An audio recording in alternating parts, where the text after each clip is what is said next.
এটা একটা সবুজের স্বর্ণচরী, যেটা অল ওভার কাজ বলছি। এই থাকছে আঁচলের অংশটা।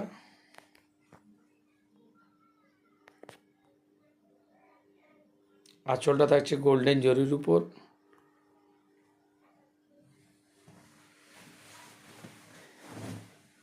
এই থাকছে শোল্ডারের অংশটা।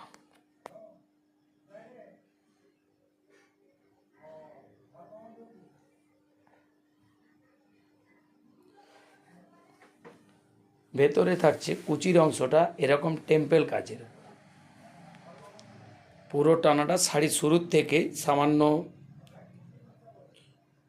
2 হাত পর থেকেই এইভাবে টেম্পেল কাজে পুরো শাড়িটা থাকছে। এই কুচির অংশটা। আমাদের ভিডিওটি ভালো লাগলে সাবস্ক্রাইব করুন, লাইক দিন, শেয়ার করুন।